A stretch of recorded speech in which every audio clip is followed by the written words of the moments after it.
सत्यवती महाभारत की एक महत्वपूर्ण पात्र है। उसका विवाह हस्तिनापुर नरेश शांतनु से हुआ। वह ब्रह्मा के शाप से मत्स्य भाव को प्राप्त हुई। अद्रिका नाम की अप्सरा के गर्भ से उपरिच वसु द्वारा उत्पन्न एक कन्या थी। इसका ही नाम बाद में सत्यवती हुआ। मछली का पेट फाड़कर मल्लाहों ने एक बालक और एक कन्या को निकाला और राजा को सूचना दी। बालक को तो राजा ने पुत्र रूप से स्वीकार कर लिया, किंतु बालिका के शरीर से मत्स्य की गंध आने के कारण राजा ने मल्लाह को दे दिया। पिता की सेवा के लिए वह यमुना में नाव चलाया करती थी। सहस्त्रार्जुन द्वारा पराशर मुनि को मृत मानकर मृतप्राय छोड़ दिया गया। माता सत्यवती ने मुनिराज की सेवा की व जीवन दान दिया। महर्षि ने प्रसन्न होकर उनका मत्स्य भाव नष्ट किया तथा शरीर से उत्तम गंध निकलने का वरदान दिया, अतः वह गंधवती नाम से भी प्रसिद्ध हुई। उसका नाम योजनगंधा भी था। उससे महर्षि वेदव्यास का जन्म हुआ। बाद में राजा शांतनु से उसका विवाह हुआ। प्राचीन काल में सुधन्वा नाम के एक राजा थे। वे एक दिन आखेट के लिए वन गए। उनके जाने के बाद ही उनकी पत्नी रजस्वला हो गई।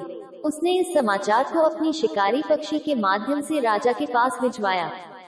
समाचार पाकर महाराज सुधन्वा ने एक दोने में अपना वीर्य निकालकर पक्षी को दे दिया।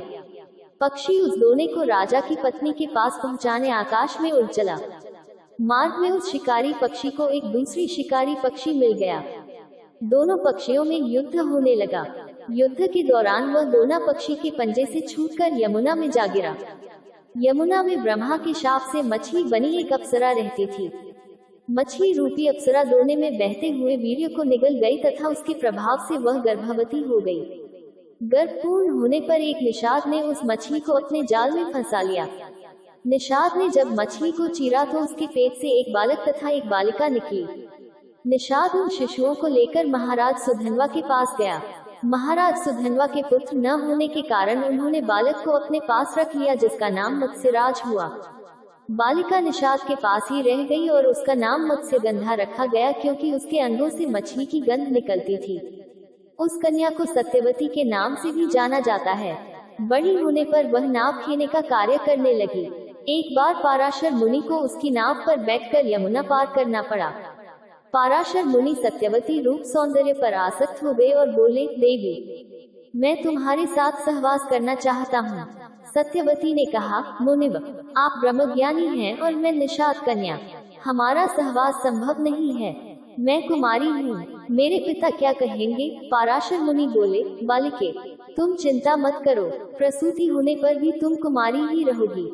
पराशर ने फिर से मांग की तो सत्यवती बोली कि मेरे शरीर से मछली की दुर्गंध निकलती है।